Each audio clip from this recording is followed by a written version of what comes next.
મિત્રો, આજના લેક્ચરની અંદર પ્રકરણ 8 આર્થિક દરજ્જા અંગેની માહિતી મેળવતા તથા ઉઘરાણીના પત્રો, આ પ્રકરણની અંદર છેલ્લા પીરિયડમાં પ્રસ્તાવના, ત્યારબાદ ઉદાહરણ 1 અને ઉદાહરણ 2નો અભ્યાસ કરેલો. આજે આપણે પ્રકરણ 8ની અંદર ઉદાહરણ નંબર 3, 4, 5 અને 6 આમ કુલ 4 ઉદાહરણના પત્રોનો અભ્યાસ કરીશું. મિત્રો, જ્યારે શાખ ઉપર ધંધાના વ્યવહારો થતા હોય ત્યારે વ્યાપારી પેઢી અન્ય વ્યાપારી પેઢીના સંદર્ભ અંગે પૂછપરછ કરતી હોય છે અને ત્યારબાદ જે સંદર્ભની અંદર આપને સરનામું પ્રાપ્ત થયેલું હોય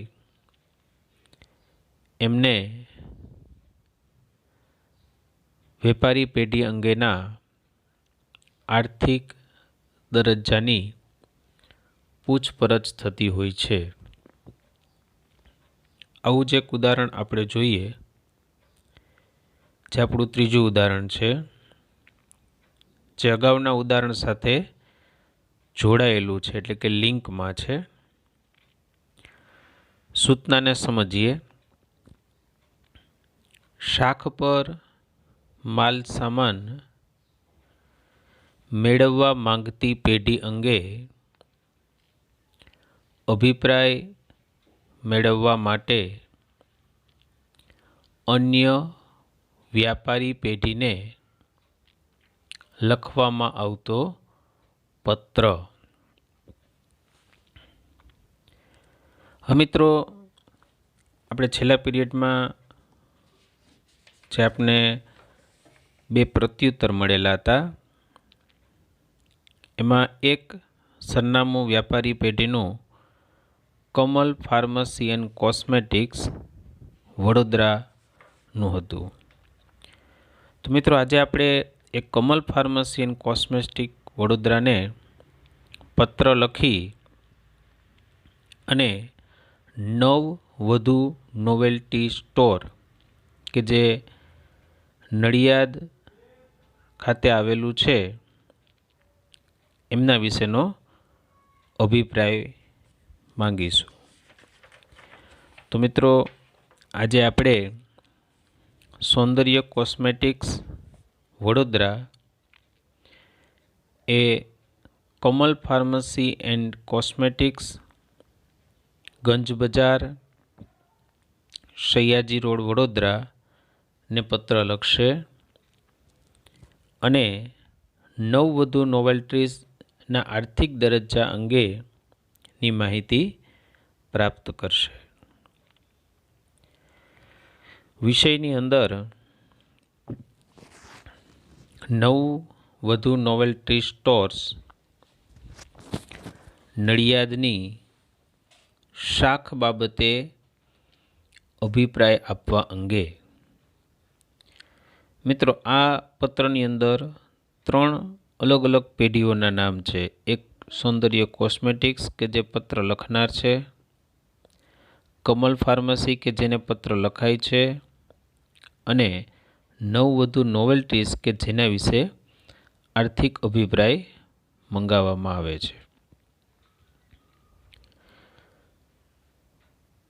પત્રની શરૂઆતમાં ટૂંકમાં આપણે જણાવીશું તો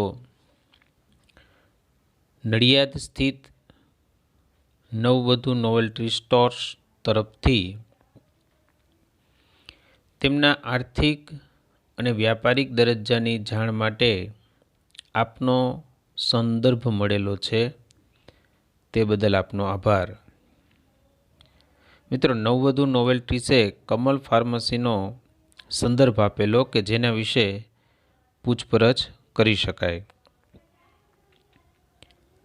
આ પેઢી એટલે કે નવવધુ અમારી પાસેથી ₹3,00,000નો માલ સામાન 50 દિવસની શાક પર મેળવવા માગે છે.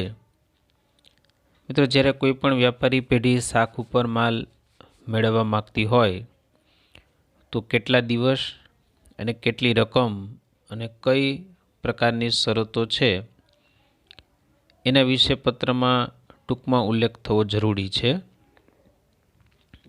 આ અંગે તેમનો વ્યવહાર, તેમની વિશ્વસનીયતા અને આર્થિક દરજ્જા અંગે માહિતી આપી આભારી કરશો.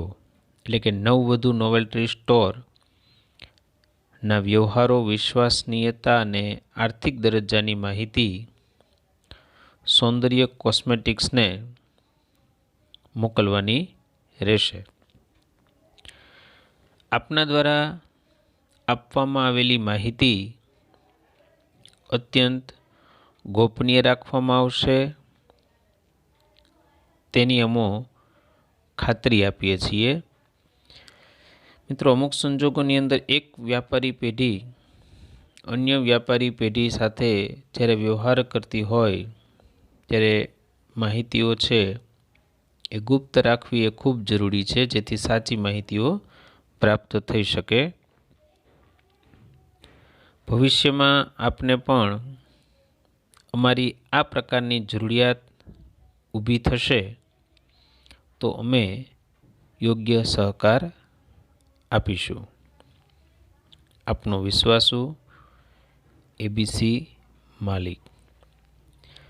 મિત્રો, આ પત્ર છે એ Saundarya cosmetics, Kamal Pharmacy and કોસ્મેટિક્સને નવવધુ વિશેની માહિતી માટે પત્ર લખે છે. હવે મિત્રો, આ પ્રકારના જે પત્ર હોય છે એમના રિપ્લાય એટલે કે પ્રત્યુત્તર અલગ અલગ હોઈ શકે છે.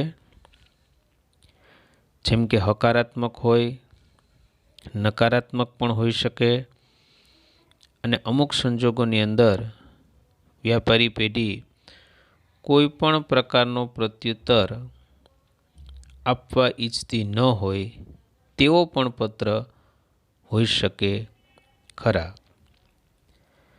તો મિત્રો, હવે એમના અલગ અલગ પ્રત્યુત્તરોના 3 ઉદાહરણનો આપણે અભ્યાસ કરીશું. એટલે કે કમલ ફાર્મસી એન્ડ કોસ્મેટિક્સ સૌંદર્ય કોસ્મેટિક્સને ઉદાહરણ સ્વરૂપે 3 પ્રત્યુત્તરો પાઠવશે. એમનો આપણે અભ્યાસ કરીએ. ઉદાહરણ નંબર 4.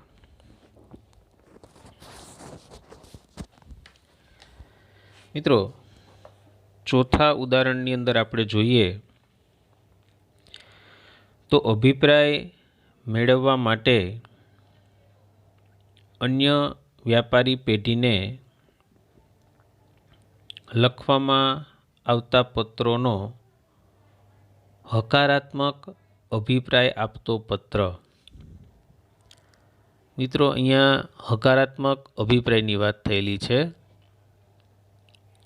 તો Kamal Pharmacy and Cosmetics, Ganj Bazar, Sayaji road, Vadodara એ સૌંદર્ય કોસ્મેટિક્સને પત્ર લખશે. વિષય નવવધુ નોવેલ્ટ્રી સ્ટોર નડિયાદ અંગે અભિપ્રાય.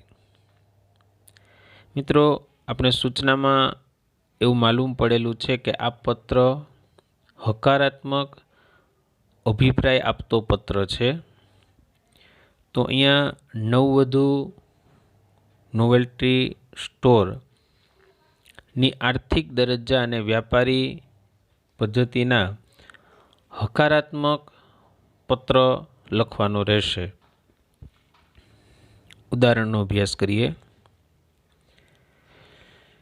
નડિયાદ સ્થિત નવવધુ નોવેલ્ટી સ્ટોર્સ અંગેનો અભિપ્રાય મંગાવતો આપનો તારીખ 8મી એપ્રિલ 2016નો પત્ર મળ્યો.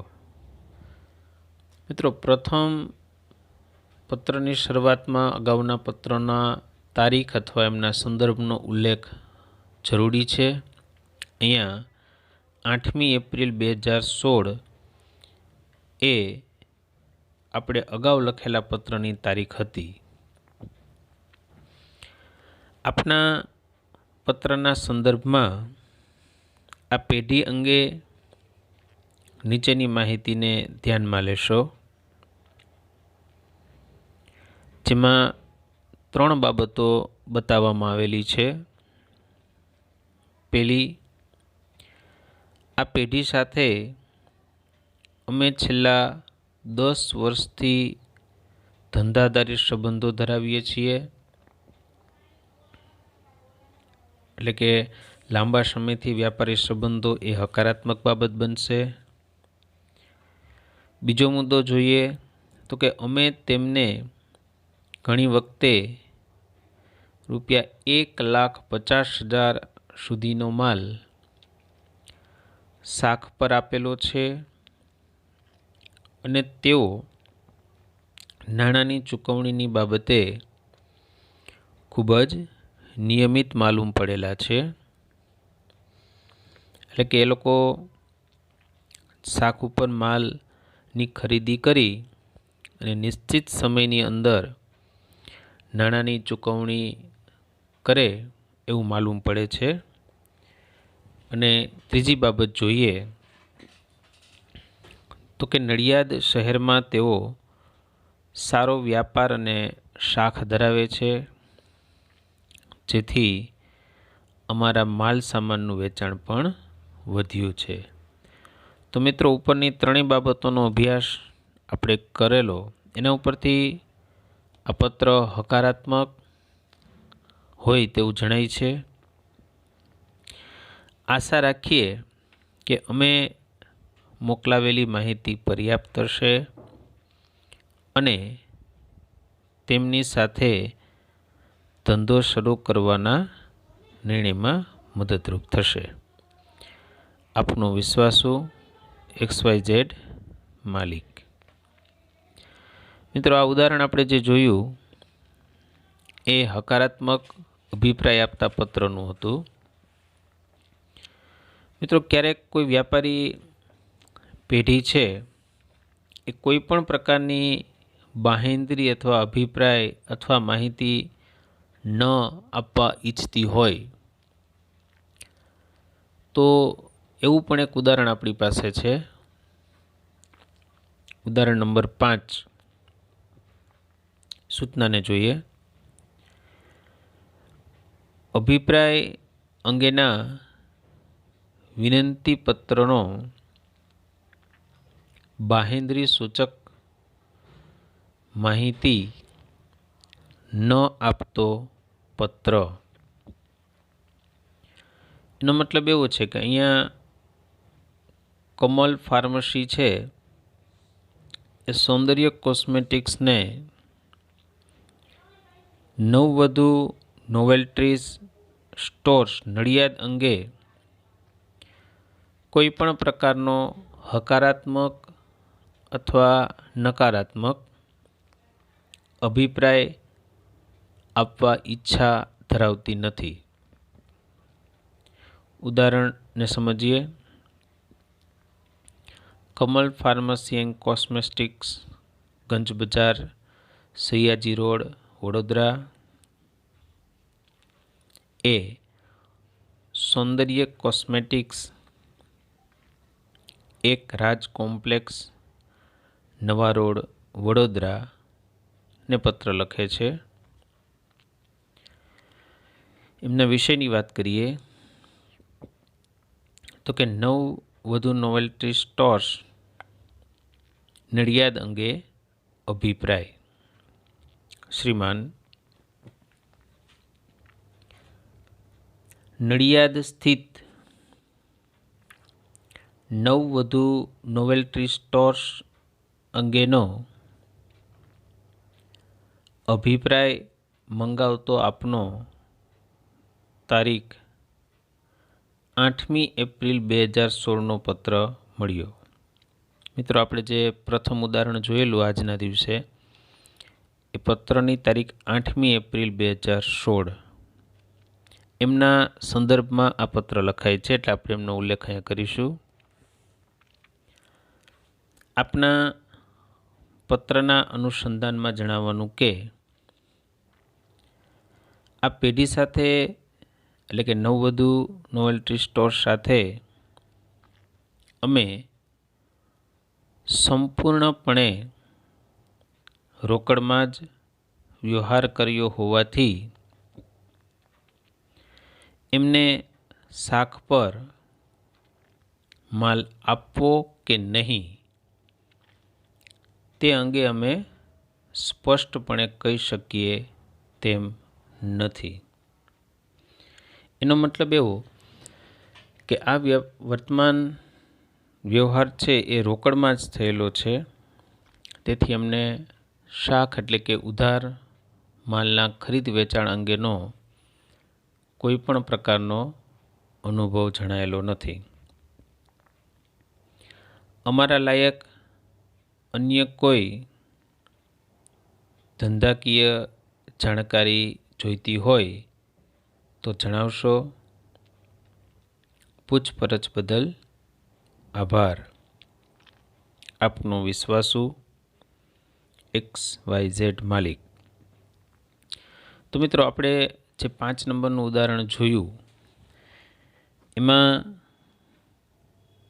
કમલ ફાર્મસી એ નવવધુ સાથે રોકડમાં જ વ્યવહાર કરેલો હોવાથી સૌંદર્ય કોસ્મેટિક્સને સ્પષ્ટ જણાવે છે કે શાખ પર માલ આપવો કે નહીં તે અંગે અમે તમને સ્પષ્ટ કહી શકીએ તેમ નથી. એનો મતલબ એમ કે કોઈ પણ પ્રકારની માહિતી ન આપતો પત્ર છે એ અહીંયા જણાય છે. મિત્રો, અમુક સંજોગોની અંદર નકારાત્મક અભિપ્રાય પણ પ્રાપ્ત થતા હોય છે, એટલે કે શાખ પર માલ ન આપવો એવા પત્રોનું એક ઉદાહરણ છે, એનો આપણે અભ્યાસ કરીએ. ઉદાહરણ નંબર છે 6. અભિપ્રાય અંગેના વિનંતી પત્રનો નકારાત્મક જવાબ આપતો પત્ર. મિત્રો, અહીંયા પણ Kamal Pharmacy and Cosmetics Vadodara એ સૌંદર્ય કોસ્મેટિક્સ વડોદરાને પત્ર લખશે. વિષયની અંદર આપણે જોઈએ નવવધુ નોવેલ્ટી સ્ટોર્સ નડિયાદ અંગે અભિપ્રાય.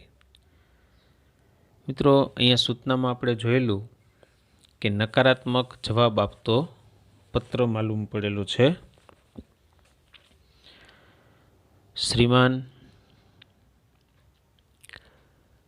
નડિયાદ સ્થિત નવવધુ નોવેલ્ટી સ્ટોર્સ અંગેનો અભિપ્રાય મંગાવતો આપનો તારીખ 8મી એપ્રિલ 2016નો પત્ર મળ્યો. મિત્રો, અહીંયા પણ 8મી એપ્રિલ 2016 એ સંદર્ભ માટે લખાયેલી તારીખ છે કે જેના પ્રત્યુત્તર રૂપે આપણે આ પત્ર લખીએ છીએ. આપના પત્રના અનુસંધાનમાં અમારા અભિપ્રાયો નીચે મુજબ રહેશે, જેમાં પહેલો મુદ્દો આવશે, આ પેઢી સાથે ખૂબ જ જૂની તેમજ સારી પ્રતિષ્ઠા ઊભી કરવામાં અસમર્થ રહી છે એવું અમને લાગે છે. મિત્રો, પેઢી જૂની છે, પરંતુ એમની બજારની અંદર એમની આર્થિક પ્રતિષ્ઠા સારી નથી એવું કમલ ફાર્મસી એન્ડ કોસ્મેટિક્સનું માનવું છે. બીજું, એમના અનુભવની વાત એવું અહીંયા જણાવે છે. છેલ્લા 3 વર્ષથી અમે એમની સાથે વેપાર કરીએ છીએ, જેમાં નાણાંની ચૂકવણી બાબતે તેઓ ખૂબ જ અનિયમિત માલુમ પડ્યા છે. એટલે કે નવવધુ નોવેલ્ટી સ્ટોર્સ અને કમલ ફાર્મસી આમની વચ્ચેના નાણાકીય વ્યવહારો છે ખૂબ જ અનિયમિત છે. એ પણ એક નકારાત્મક બાબત બની. ત્રીજા મુદ્દાને જોઈએ તો અમે તેમને રૂપિયા 1,50,000થી વધુ કિંમતનો માલ સામાન શાખ ઉપર આપેલો નથી. એ પણ અહીંયા બાબત પોતે સ્પષ્ટ કરે છે. અને ચોથી બાબત જે ખૂબ જરૂરી છે, જે શાખ ઉપર આપેલો માલ અંગે વારંવાર ઉઘરાણી કરવા છતાં એમને કેટલાક બિલની બાકી રહેતી રકમ મળેલી નથી. તો મિત્રો, આ 4 બાબત ઉપરથી નવવધુ નોવેલ્ટી સ્ટોરની નકારાત્મક બાબતો અંગેનો ખ્યાલ આવશે. અમારા દ્વારા આપવામાં આવેલી માહિતી અત્યંત ગોપનીય રહેશે તેવો અમને વિશ્વાસ ધરાવીએ છીએ. આપનો વિશ્વાસુ XYZ માલિક.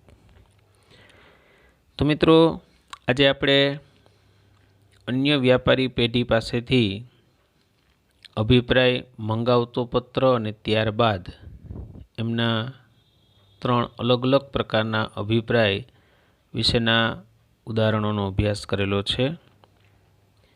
આવતા પીરિયડની અંદર આપણે બેંકનો સંદર્ભ અને તેના પત્રોનો ઉલ્લેખ કરીશું.